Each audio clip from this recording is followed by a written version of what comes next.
Good Lord. It's another episode of Bob. Project's moving forwards. Hope you enjoyed the episode. If you want to contact me, Church House Classics, it's all one word, @gmail.com. If you fancy donating, supporting the channel in any way, or buy me a beer, because I've helped you, amused you, and you're just plain fancy supporting the channel, there's a PayPal me link thing scrolling down here. Anyway, enjoy it. Right, it's a big old day today. We're going to be putting the primer on some panels, so I'm going to obviously goalpost there, hanging upside down from the roof. I'll take the workmate out. I'll sweep the floor.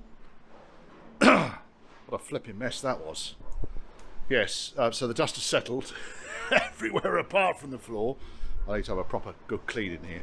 And then these are the DDS front inner wings. I know fit. They're basically going to go straight on. I'm just going over the surface of this black stuff. This primer, as they've told me it is. I've just got a Scotch pad here, just going over it, just keying it really. The only thing I need to do, and I've forgotten to do it so far, take these lugs off here, because these things are designed for all of the different applications of front grille, and these ones here are specific to the plastic front grille. This car's going to have metal front grille, so I'll get those off. Paint I'm going to be using will be this 2-pack acrylic. I like this stuff. Obviously safety, blah blah blah, masks, protection, etc, etc, etc, etc, etc, etc. Probably got a little bit left in that. And then I've got a hardener. Might be another hardener in here actually. And then we've got, there is another hardener in there. Oh God, come on you bastard. That on the floor. Yeah, it's a 2K hardener, and that's also a 2K fast hardener, and that one is a extra fast. We'll see. Extra fast probably for this stuff, because I'm going to end up sanding it. Now, I've been over here, tidied up the holes on the inside. You can't see that. Tidied up the holes on the inside here. Really just taking all the paint off where I can. This stuff I'm just going to key it, because it is actually pretty tough and very, very, very stuck onto the back. That's all really stripped. On the other side, again, taking the worst of the paint off. We have some problems with the lighting up here. There we are. Put the little brackets on for the bottom end of the outside rear light clusters that go in there.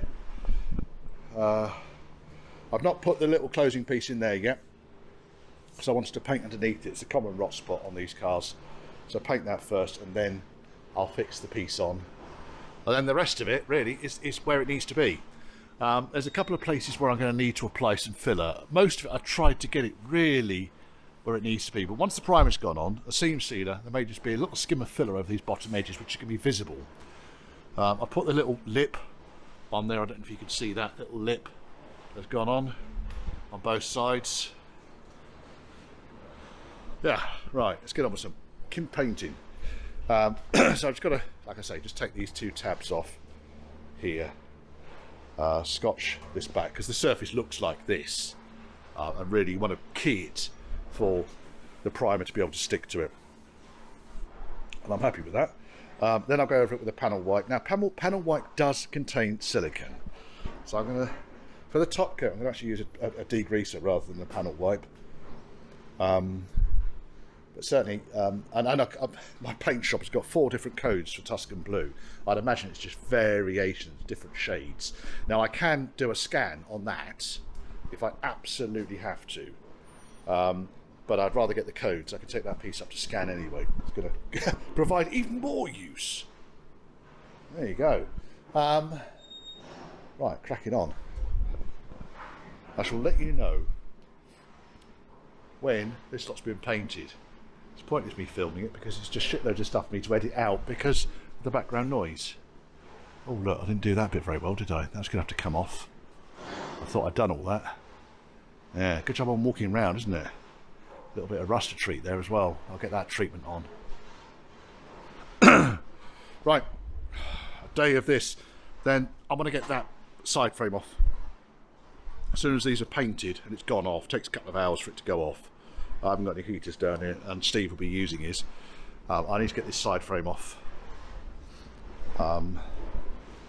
and then finish this side frame completely. then when this side frame is finished completely, that side frame can come off, this side frame can go back on along with the rear goalpost. Start building it back up again.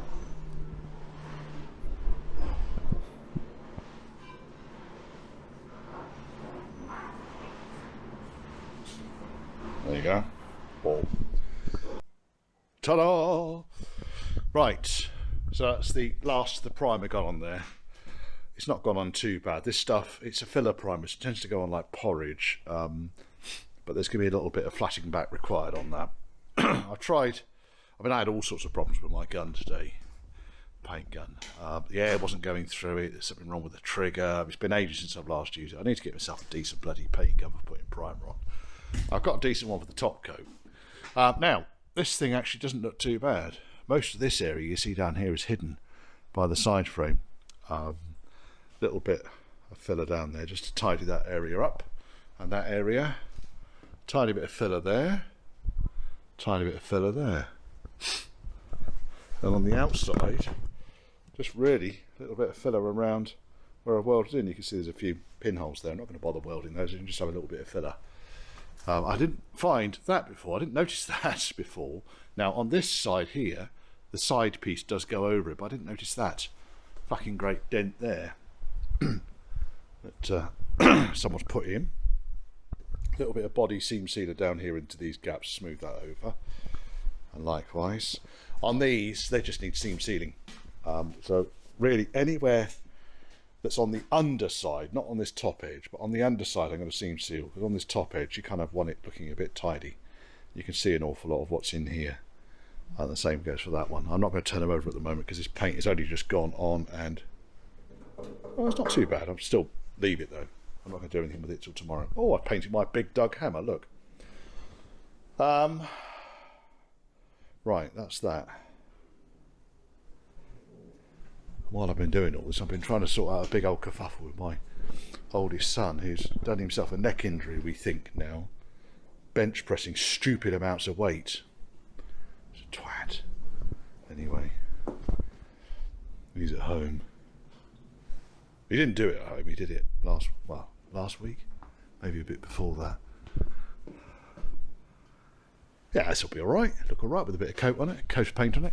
Okay, some of these welds up here, I've not dressed these back. I'm going to put seam sealer over the top of them. I didn't want to go berserk with taking welds like that back because they're completely hidden by the outer wing section, as is that. But I wanted to use seam sealer around here just to make sure we're not going to get a problem. And again, along this edge here, it's largely hidden by the cappings that go over the outer wing and so forth. And the D post or C post? Question: when it's only a two-door, A post, B post.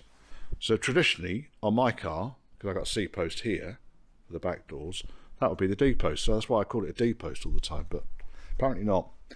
Two-door, that's a C post. Goalpost just needing a little bit more work. I've been working around the filler, and what I'm basically going to do, once this is all tidied up on the inside edge, I'm going to give it another coat of the primer. You can't get enough coats of primer on these bits. I mean, the inside edges don't generally rust, but it's the inside edges that you can see. So I need to put a bit of extra effort into that. So that's all going through. I've been working on, oh, there's a sneak preview for you. Body frame's coming apart. I've been working on the screen top rail. This is one that I bought in because the one that came with the car was just utterly rotten. As a lot of them are actually, but this was in fairly good order. I don't think they changed the design of these things for about the entire production, right up to the end of the bolt-on days. But even after the bolt-on days, if you can cut the welds around here, they were still the same. I'm pretty sure of that. I could be completely wrong. I could be talking utter toilet. But there you go. So that's kind of really just been taken back. So I wanted to highlight the areas where there was any rot, treat the rot, prime it. Passenger side frame is off, because really I'm just going to go over this thing, every single weld, tidy it up, complete it, get the worst of the paint and the rot dealt with, so it all comes apart. And then once I've done all of that, yeah, prime it, paint it, and then bulkhead, and then the driver's side frame. and I'll assemble the bulkhead and the rear goalposts on the chassis first, and then fit the side frames up when they're complete and ready. So that's kind of on the critical path, as is the bulkhead, which is why I took one of the body frames off. But I thought, well, while it's off, might as well get on with it. And then I saw this and I thought, well, I better do that as well, hadn't I? As I say, it's not bad. I mean, some staining where the rust has kind of just started to seep in. It was covered in a black kind of masticky kind of paint, so this would probably make this a 1980s example, I would have thought. So I think prior to that they were grey. There's a bit more of the black there. Yeah, it came off fairly easily. I've rinsed a couple of wire cup dishes, wire cup angle grinder jobbies. When they get down to this sort of point, I mean, they've been shedding wires anyway, but when they get to this sort of point, they just shower the workshop with little bits of wire, because you can see that it just gets to the point where there's not enough to hold it back in. But it did its job. It did indeed. Right, so that can go really be treated on the old fire door. It's the old door, in fact, for Church House Classics in Cryers Hill. There we go. Oh yes. Right, I haven't videoed much of it. I'm sorry folks. I probably should video it, but then it's just hours and hours and hours of footage for me to edit. And then people just say too much welding.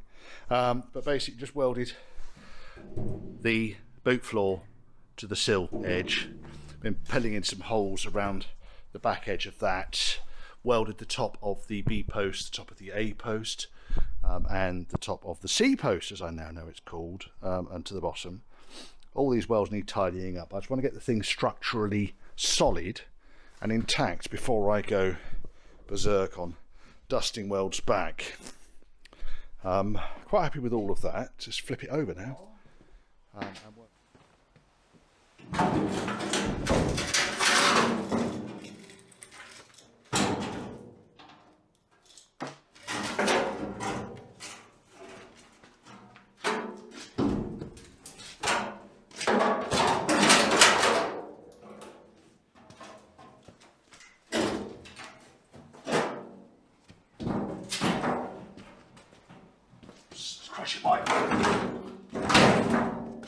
Crushing me light.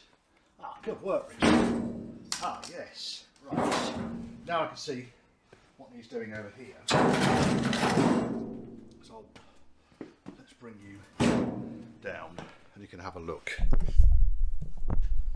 You want close-ups, you can have close-ups. Right, so basically what I've got here is the replacement yellow piece, which now needs to be welded up, completely welded up to this piece here.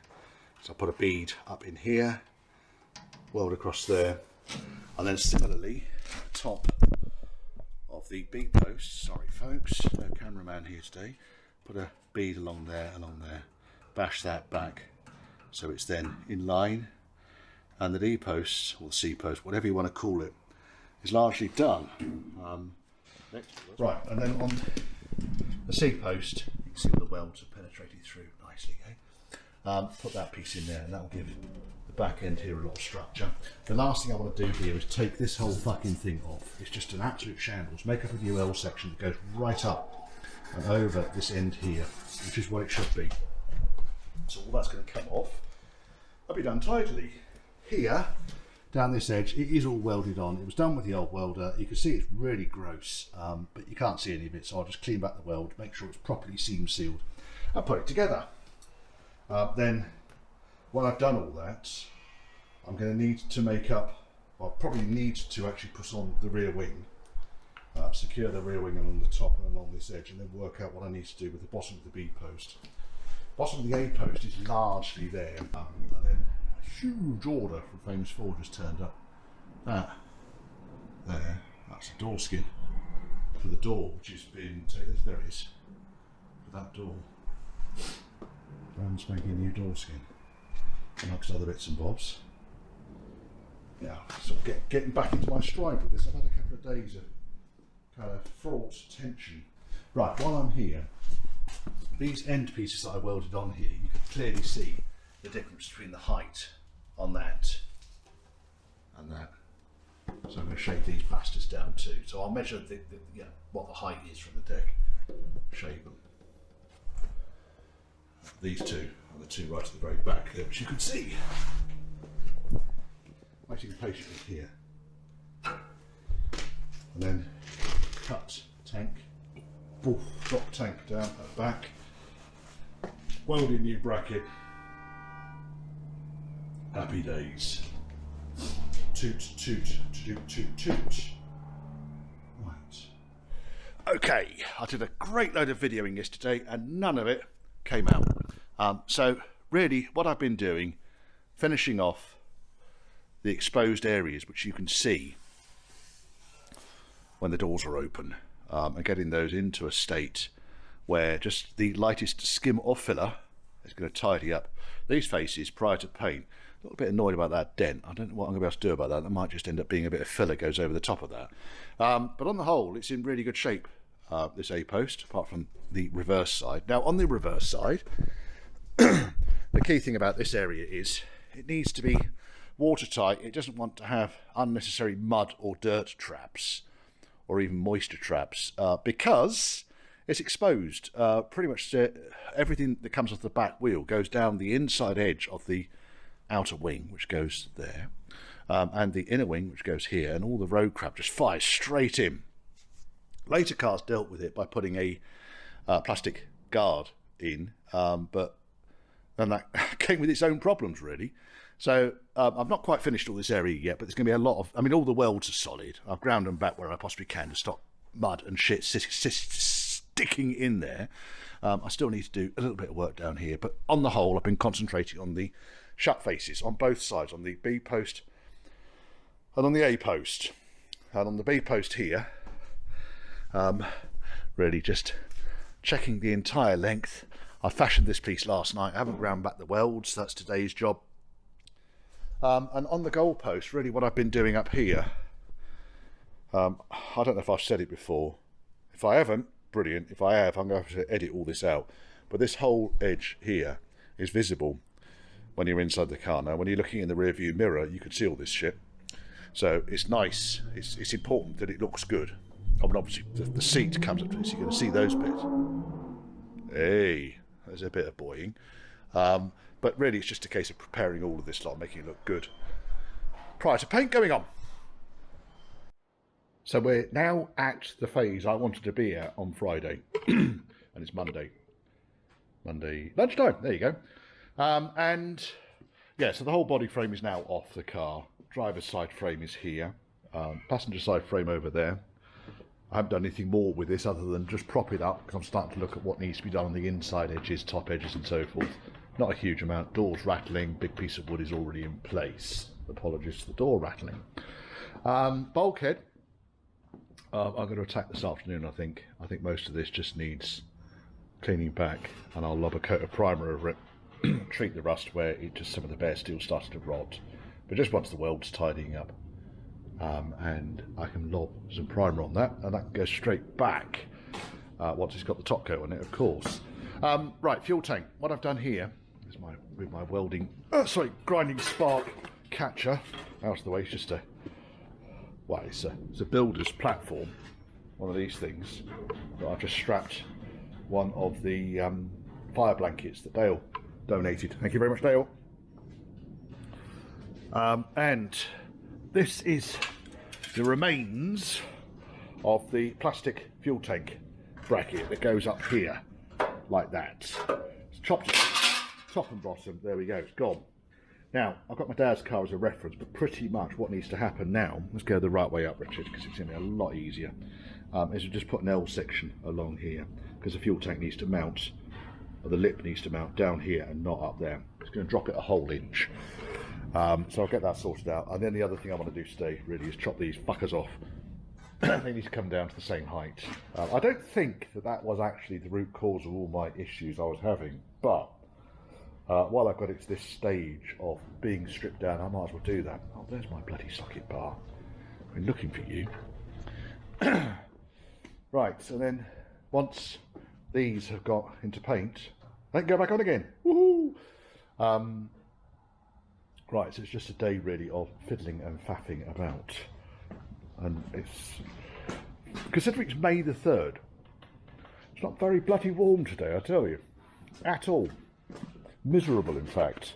Right, the other thing I've been doing is I've been rummaging around all of my parts, trying to sort out the various bits and bobs that I'm going to need. So let's mount you. How am I going to mount you there? Right, that'll do. Right, so basically I've got a passenger door Corsa-Lite rubber.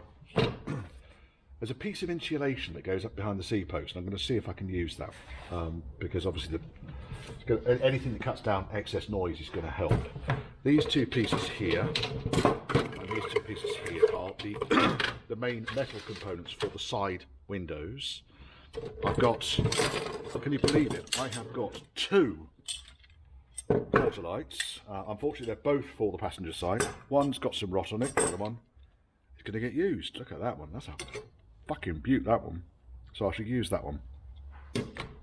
I've got almost a complete set of glass. The only glass I haven't got, I'm afraid the chap that owns Red Shed is currently borrowing.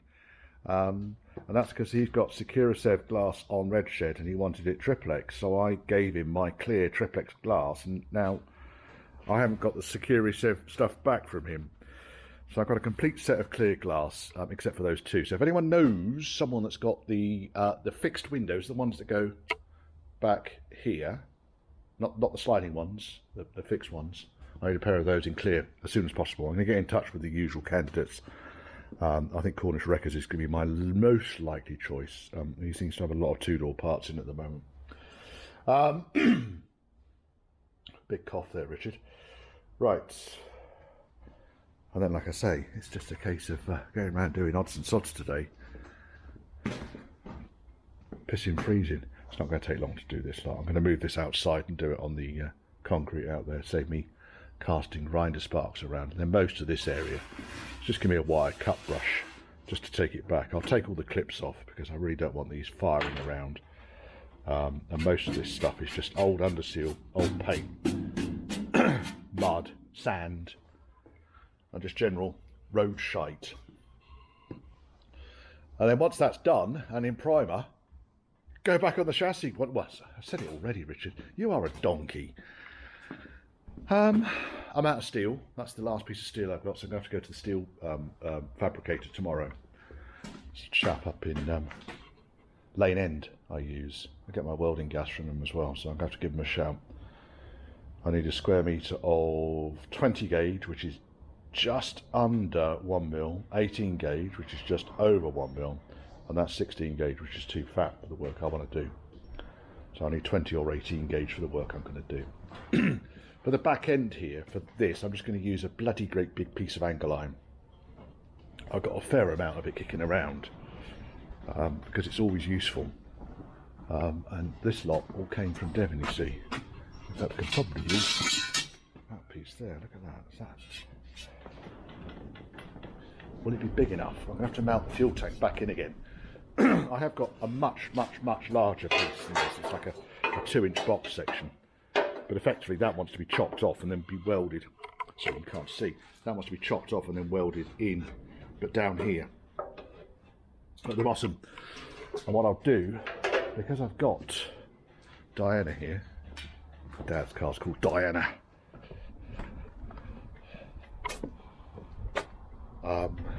Because I've got Dad's car here, I can actually get on the floor and measure from the bottom of the cross member up to the lip that the fuel tank bolts onto.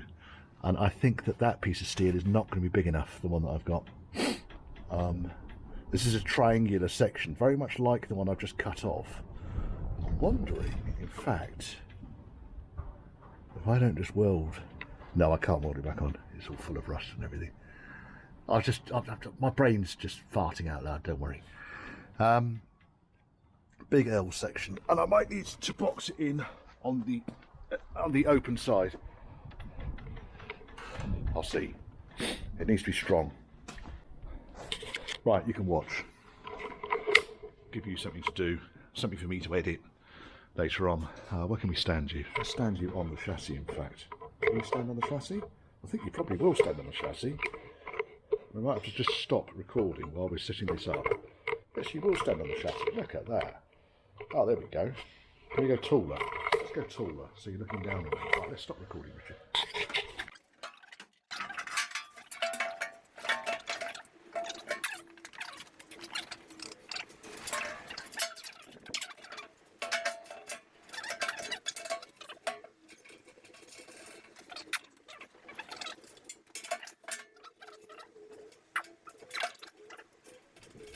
Right, it needs to be 2 inches above the chassis. That's a chance of have it. Oh, it's not 2 inches, it's not 42. It can be though. Let's take that out. Let's put that in. Let's measure.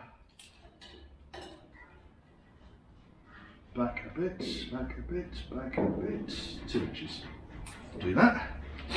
And then we're going to need to lift it up level.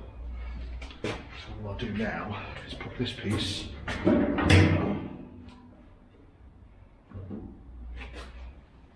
might be a bit extreme that.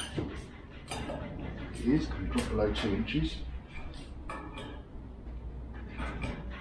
Back to 2 inches. There we go.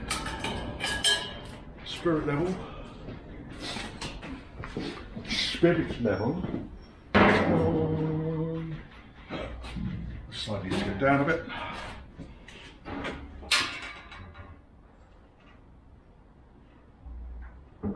Do that. Right, so that's more or less in the right place now.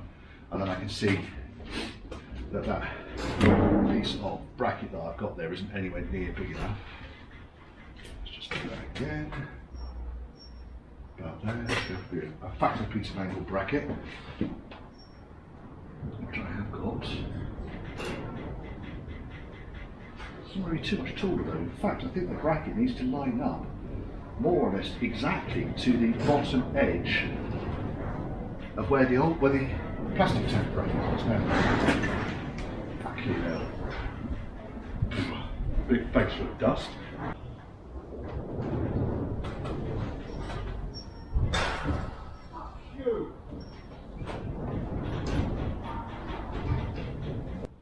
I fucking crossed my finger on it, bloody container. Bastard. Fucking. I don't need that. Oh, really wish I had done that.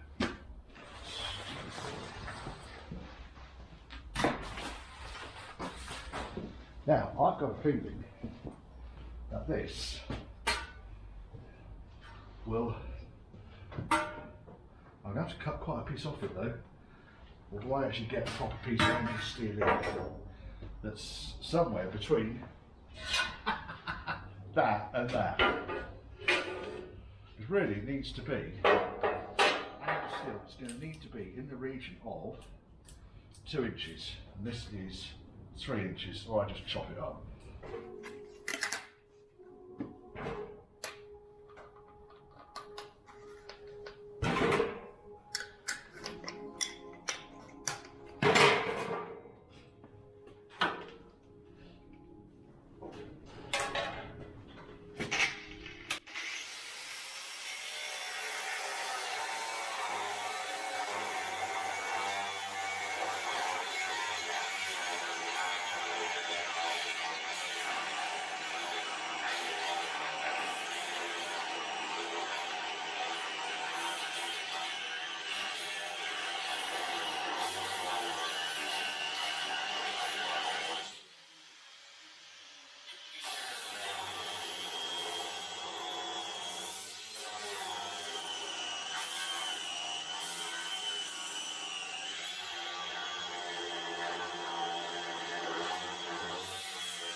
It'll do.